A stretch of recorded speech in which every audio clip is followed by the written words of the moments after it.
Hi, I'm Judith Macgregor. I studied history at LMH in the early 70s, matriculating in 1971. And after leaving LMH, I travelled, and then I went into the Foreign Office and stayed there for a diplomatic career, and finished in 2017 as British High Commissioner in South Africa. So over to you, Ollie. So I'm Oliver Dickie, and I similarly am doing history at LMH. I matriculated in 2018, and I'm currently in my final year. So I'd just like to ask you first, Judith, what inspired you to do history at LMH? Well, I think history, I was going to say later, history is full of accidents and serendipity steps. I wasn't going to study history, I was going to study modern languages, but I left school to do the Oxbridge exam, and I didn't sort of feel that my French, which I wanted to study, was probably up to par. So I read history because my brother, a historian at Cambridge at the time, taught me. And so I basically opted to do history. And I'm very glad I did, because I think, the breadth and the interest of what I went on to study wouldn't have been comparable in the same way anyway for me. So, and LMH, serendipity, like the name. When I came, thought it was a beautiful part of Oxford, and basically it was that, or at the time, you were trying for both places, it was that or Newnham College, Cambridge, and I just liked LMH very much, and luckily they liked me. And what were your favourite bits about history when you were studying at LMH?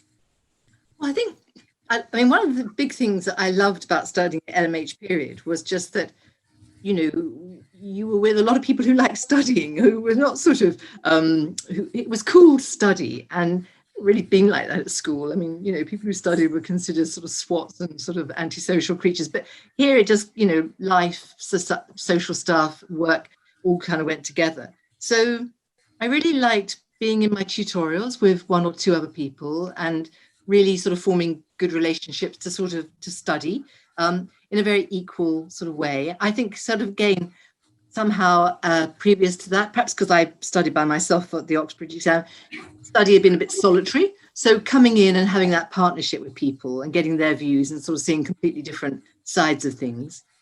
And I think actually what I really liked, Ollie, I think, was that, you develop this healthy distrust for the evidence. You at first when you come in, you think, oh, there's a fact.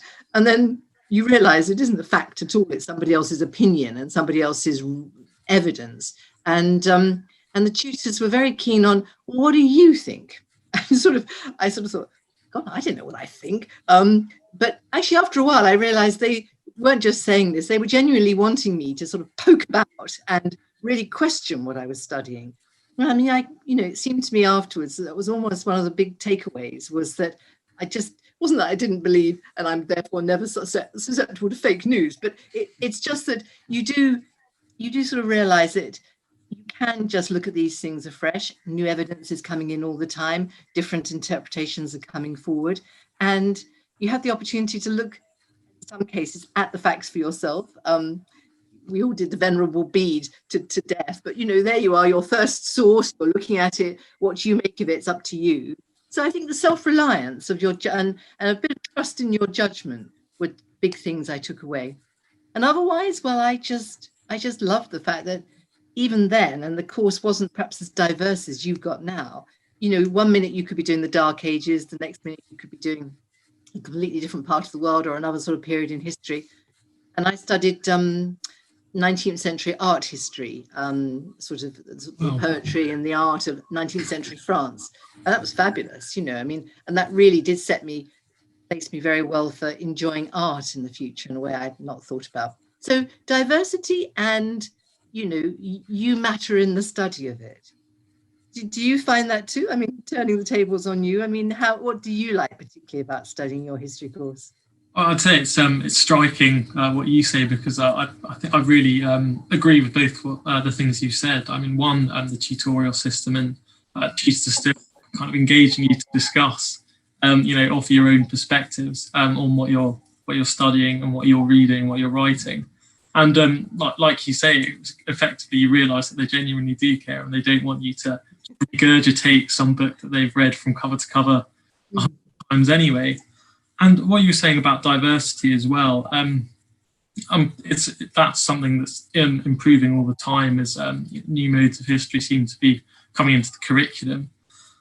And two of my good friends who do history, one of them spends all of his time studying ancient Rome, the other one studying gender history in the late 20th century, myself doing a lot of early modern history. So it really is the range, and also like you were talking about being able to do things like the more artistic side, or obviously you can go in more political directions or economic directions. It really is you probably get more variation with it than most other degrees, which is really interesting.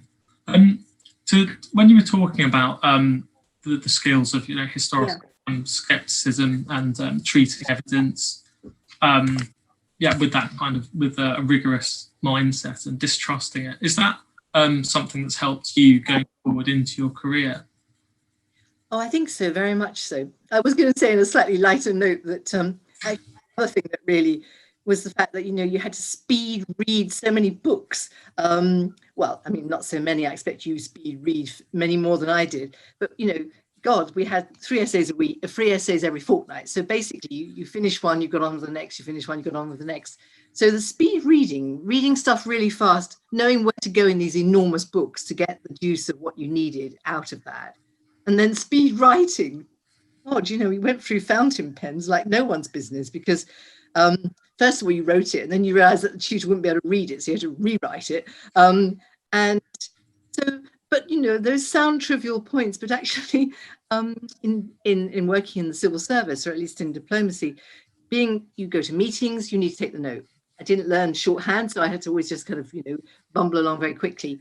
You get a lot of information, a lot of documentation. You have to read newspapers, you have to read books, you have to, as I say, take notes of conversations. Lots of practical things that. Actually, obviously now with the sort of digital sort of means and lots of texting and so on, it's different. But when I went in 1975, it was all very much fountain pen, speed reading, tracing, lots of stuff, writing concisely, because that was something that the tutors at LMH were incredibly hot on. Your first few essays didn't exactly hit the floor, but they were sort of picked apart a bit, and you realized you repeated yourself in 101 ways, not terribly insightful wise. And so you got tighter and tighter and tighter and crisper and crisper. And even so, they were quite long. But that was really good training, because at the end of the day, journalism, for working in the civil service, but actually working anywhere, working in business or whatever, crisp, clear, succinct, really insightful communications is the name of the game. And I think history in particular, because you do so much of that, was really good preparation. Yeah, and then I think the question of the skepticism, or the understanding that there really isn't one version of the truth that everybody is adhering to. Probably there isn't one version of the truth, and there's certainly not what people think. People are thinking and looking at these things differently. And I think it's a lesson, you have to keep on learning all the time, because you are always to some extent in a bit of a bubble of your own acquaintances and your likes and your dislikes and kind of music you like and so on. And realizing that a situation or a policy or life itself moves on as a real synthesis of all of these ideas and different approaches. And if you don't understand that, or you're a bit intolerant of that, or you can't easily identify and find where compromise and negotiation can take place, you can't really be a good diplomat. And I wanted to be, but history gave me a kick start, I think, on that at the time. Yeah. Yeah, brilliant. It's fascinating what you say about handwriting all of your essays is something that strikes very different now. I mean, what do you do? I mean, sort of, presumably you don't have to keep rewriting your essays because they are legible. You just can whiz them off quite quickly because you're very fluent on the typewriter. You're on the computer. Yeah. Well, interesting. I think. The very first term at Oxford, I did get made to handwrite essays because the tutor said the problem of lots of people, because most of the time you do word process your essays now, but it leads you can copy and paste things and move. Of course, yeah. And you can, and there's not the same emphasis on just you can't. You don't just have to sit down and write it like you would if you were handwriting it.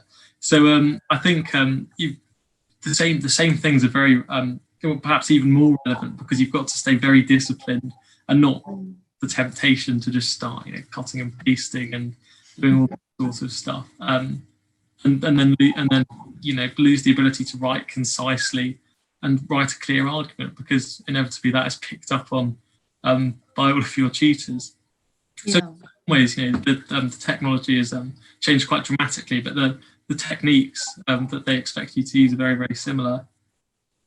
I used to love going to, the Codrington Library, the bits of the Bodley that was sort of a bit more kind of, obviously in the last year. And I just wanted to know actually about how you've been studying during this past year. But I used to love the sort of the fact that these universities, and I used to also to Williams Library in London, just the sort of the ability to go in and get really, really old books and really old sources, and sort of the value of written material was something that you take for granted in many ways. But as a historian, you realise the value of that and the value of the written word and how it guided other people. But how have you managed with this year? I mean, have you been able to intermittently perhaps go to libraries, or can you just do everything online? I mean, how do you manage? Well, it's been a bit of a combination of the two. Obviously, is the waves of lockdown have come and gone over the past year, and obviously it's been like nothing else that anybody's probably ever experienced for a very long time at Oxford or at any university. So obviously the Trinity term of my second year, that was all online, and that was very disheartening, because although lots more material went online, you were instantly kind of halved in what you could actually read and write. You ended up getting a very fragmented view of what you were studying, despite the best efforts of the tutors and the librarians to get it all up and running. But luckily, with this year, people being back at living at university, and we have been able to book slots to go into the library. So you've been able to go in at least and work in the Bodleian and kind of look up at the ceiling when you get bored and a surge of inspiration. But obviously it's a lot more difficult than it has been in the past. You can't just wander in and flash your bod card. It's all a case of now booking days in advance and watching them, sitting at your laptop at 10 o'clock in the morning and watching them disappear as if they're selling tickets for Glastonbury. So it has been very weird, but luckily, even in times like this, Oxford have proved able to adapt, as it probably has done for the past several hundred years, and so we have been able to keep doing that, which as you say is lovely, because apart from anything else, staring at a screen all day, you start to get headaches, and it's just not pleasant. So it's much nicer to be able to get a physical book in front of you and to work from. Do you stay in touch with LMH when you leave? I mean, sort of concept of alumni is a bit more developed now than it was when I was up in the 1970s. But do you think sort of you'll stay in touch with tutors or with friends? Oh, well, I'd absolutely love to, and I very, very much intend to. And luckily, it's the sort of thing that is a lot easier to do now because of the world of emails and the internet.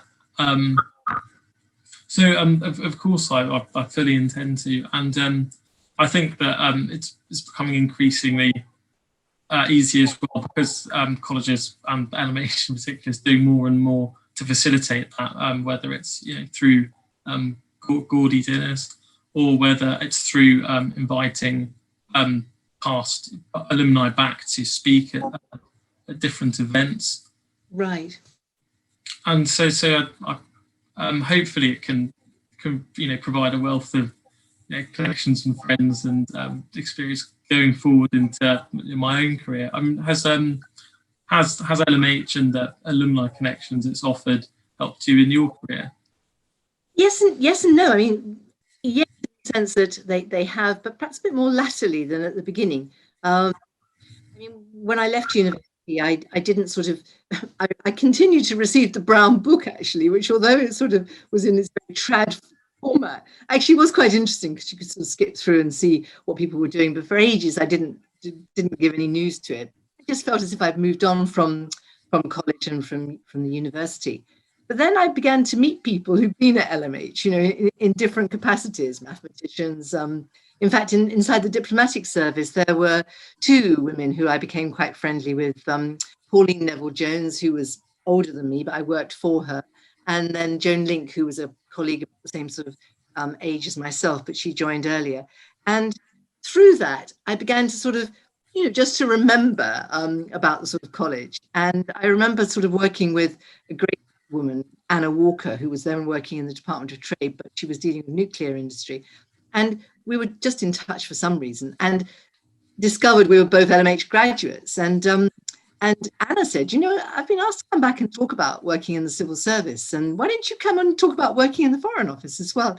And so I did. And it was very interesting. It was probably about 20 years on. And oh my goodness, you know, the building, oh, all the memories, oh, this, that, and the other. So through that, I came back, if you like, more formally into the getting more emails or those days letters and circulars and sort of becoming more in touch also with obviously a succession of great principals and people, and feeling a bit more sort of in tune with the college. And now I'm a member of the advisory council, so that's kind of come full circle. So I'm much more, when times are normal, back inside the fold. But actually that was one way of doing it. But I did keep up with my friends. I kept up with two very close friends, both historians, who I'd done tutorials with. And those friendships, funnily enough, they didn't particularly stay in touch with the college either, formally, if you like. But when we got together from time to time when I wasn't abroad and so on, and they came and saw me abroad as well, we would talk a bit about LMH. And I kept in touch, most importantly, with a tutor, with one of my tutors, great woman who's now in her 90s, Sue Reynolds, who was my personal tutor and a medieval historian. And I never really studied the Middle Ages. I don't know why, I just jumped them and sort of from Bede to sort of 16th century. But basically, she was always just she carried on being a personal tutor, I suppose, really, in a way, as well as becoming a friend and visiting our family and becoming known, both friend to my husband and my children. And so that was very, very nice, and I think rather special. And she kept in touch with my other two friends. So we've kept up a little sort of mini group. So I guess the advice is that it comes in lots of forms and shapes and sizes. But just as when you're up, you're, I think, you know, sort of not bedazzled, but you're certainly taken by the fact there's so many interesting people from so many different countries and places doing weird and interesting things. Well, they're out there too afterwards, and there's a common bond of, do you remember sort of, well, in my day, you know, do you remember sneaking in late at night after they closed the gates? Do you remember sort of, you know, that amazing sort of party we had? Or do you remember sort of studying late at night in the library, petrified about the exam the next day? Whatever it is, you know, you have those common memories. So it's good to think about just different ways in which you can stay in touch, I think. Yeah. That's brilliant. Would you say that, you know, the other, you know, your friends from when you're at university and other people you've been in contact with who are alumni of LMH have had similarly good experiences as you, or, you know, a similar level of interaction officially and unofficially with college? I think it's sort of, I think probably some people do and some people don't, but probably more people do now because they're more aware of it. And because you said it yourself really at one point, you know, it's so much easier to remain in touch now with Facebook and email and so on. I mean, you just, I mean, I think my generation was the last that had the luxury of sort of thinking that if you stopped seeing someone, a boyfriend, you didn't sort of somehow know about them ever again. You know, they disappeared. They're out of your address book. That was it. I noticed with my daughter and children, you know, that sort of people hang around. They're always in touch with people way back. Yeah, that's right. So you don't lose people in the same way. But in my day, you could lose people. You know, you could just go away and not be in touch. So I'm really, really glad that I did keep up those links. Because I think, you know, the college is a great source of, well, particularly now, obviously, there's a tremendous amount going on. There's lots of sort of talks and, you know, people to be in touch with. And if you want advice on something, I think you can just do that. And it wasn't quite so obvious to me in my day. So, yeah, I think it is worth, you know, worth thinking that through. And and just thinking of it as a resource, really, and then that you can be a resource for someone else. Yeah, I mean, yeah, especially as you know, you have such good memories of college, because it is such a small community that you know, with all of that going to hall all the time, and then with chapel and everything, it becomes not that everybody still goes to chapel at all. That's from a unique perspective from singing, but it gives you a very strong sense of community, which. I tell you one memory I had, Ollie. I don't know if you had the same, but you know, before I went up to Oxford, I mean, I came from London. I was living in a city, but I hadn't really appreciated how much I was going to like the gardens of Edinburgh. You know, sort of, I certainly hadn't put it. I mean, I didn't really think about it when I applied, but when I was here, and you know, lots of just walking in the grounds, just seeing the seasons go by, just being conscious of how beautiful and peaceful it was. And now with such a lot of emphasis on stress and well-being and nature, and you know, the importance of that. And I think I unconsciously took that in as sort of osmosis process, about kind of going through via the brain at the time, and really used to love doing that. And so I think I date my love of nature from then. So lots of things can stay with you as well as the people.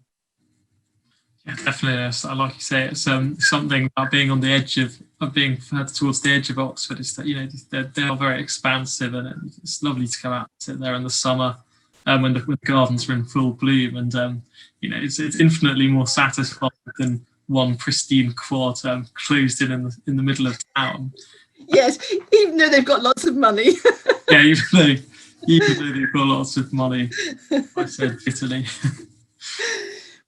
I'm just interested in one or two things, because you know, it was different in my day, and now it affects all of us. But you know, how do you reckon, sort of historians of the future, how will you, if you take on and do, you know, a master's or a PhD, how will you cope with the huge range of information that there now is, you know, because of digitalization and social media?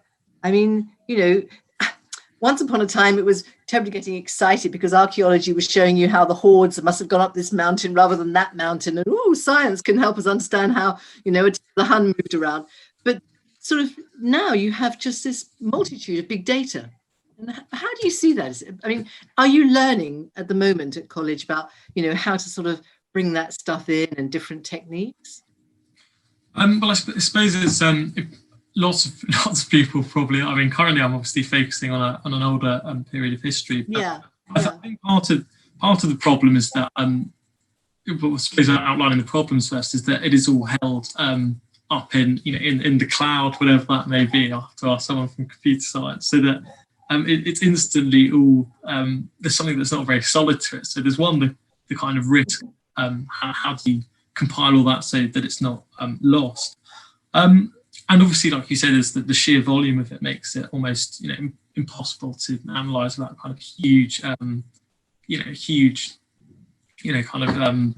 computers and means of conducting that form of analysis. But I think part of the key to analysing history through that form of evidence, say, is through looking at individuals. So you can kind of apply old techniques to new forms. If you were studying, you know, the political philosophy of Trump or something, then you could focus on, you know, specifically Trump's tweets or something, and actually it would social media does provide a means of looking at how people respond to that in a way that has never really existed before in quite the same way. So you can look at how people, you know, what emoticons they react to it with, you know, how they comment, the thousands of comments and things like retweets. So in very specific contexts, it could be used in that way, and also perhaps more just what the very existence of social media, the kind of very general uses of it, kind of what they perhaps it can be looked at in perhaps a more cultural way. So I suppose, you know, what it says about our society, the values we hold, you know, what we consider the ends of you know, social media and more generally life to be. I mean, what do you think on? No, I think I can see from the way you're talking that, in a way you're not daunted by it at all, in the sense that I feel daunted by it, because you're part of a communication world where, multiplicity and multipolarity is so obvious. I was just thinking, that it's amazing that with social media, the historian of the future will be able to know what people feel who have things done to them rather than doing things to others, sort of, because a lot of the history that we study in the past was done by people who were actors or who were writing and therefore communicating or doing things that they were actors of. And it's like sort of, it's almost like sort of knowing what the peasant in the field thought about it all as it was going on. Was he pleased? There wasn't polling in those days. I mean, what did people sort of think? How do we know what people felt? How do we know where there was a degree of consent or interest or support for things? We have to infer that from other things. Whereas now we can actually sort of, through all the polling materials that are constantly with us and the data that's coming in and actions that are registered, we can actually understand a multiplicity of views all at once, as it were, around a given situation. But I think being a historian places you actually in quite a good place, because you immediately hear a story, and I think one's instinct is to say, well, who wrote that? Which newspaper was it? Which source was it? Whose tweet was it? And were they reacting to somebody else's tweet? And what are others saying? So you are already, I think, sort of putting it into context, which is valuable. I get more worried about people, and I suspect, sort of, again, one shouldn't throw stones, but, you're living inside a news bubble of your own, and you don't come across or question or go into somebody else's news bubble, because you don't need to. You can tailor everything to what you want to hear and what you believe. And I think sort of that's the situation that the historian both needs to be aware of, but which they will be analysing, I think, more in future, the ability of people to sort of be so selective about the evidence that they choose to listen to, and whether they call it evidence. I mean, what's a fact these days? If people don't sort of, people say, but it's a fact. Well, actually, not only was it probably never a fact, but actually it's not even considered sort of worth looking at by some people. And that's a difficult situation, I think. But again, being a historian, I think it gives you a bit more of a perspective to understand how that may have come about, and then as my diplomatic training kicking in, perhaps there's some common ground there somewhere that you can build on, because nothing will last if it doesn't built on agreement and mutual interest. So that's difficult. And do you get people saying to you at college, well, why are you studying history? Shouldn't you be doing something a bit more technologically interesting? Or why didn't you do a STEM subject? Because, our future lies in, taming our landscape and sort of, or preserving our landscape, actually, but sort of basically innovative ideas to make us more productive. I used to get that said to me. It used to really irritate me, because I felt that if you had no human people around to interpret this stuff, it was all perhaps not going to be very effective anyway. But do people still feel that, or do you think people have come around now to thinking that history is actually very valuable? What's your take on that? Well, I think it's hard to know sometimes how serious various people are being, but I'm living with a computer scientist, mathematician, and physicist. They're always happy to hark on about the utility of swanning around and reading a few books, which I profess it not to be. I don't think it is. But I think perhaps there is a slight danger that people neglect the importance of history, because there's an increasing emphasis on historical relativism. Mm-hmm. Really emphasising that the past is the past and the present is the present, and distinguishing between the two in a way which throughout most of history hasn't been the case. But I think that it's recognised by lots of people, and hopefully will be increasingly recognised in the future, that its value lies in understanding the immediate past and the more distant past, to understand the present, to look to resolve the internal dilemmas within it and contradictions and problems. So, I mean, one example, I suppose, recently is the Black Lives Matter movement, where one of the key issues that they're trying to I mean, just asked to say, why is there nothing about Britain's imperial colonial history on the curriculum? And well, the effective end of this is that for people to understand why, to understand our colonial past, how it's impacted on the present, and why we need to understand it going forward to resolve the problems that it has caused. So I think that hopefully increasingly people are being aware of it, and I think that because of that, it will continue to be relevant in my eyes and in the eyes of many others. And hopefully people will continue to be interested in the past as well. Basically as well, because it is fascinating. And yes, it's a source of enjoyment, whether it's for leisurely purposes or more for more scholarly. Well, how about you? I mean, what's Yeah, no, I think I was just reflecting. I mean, it's never the same, of course.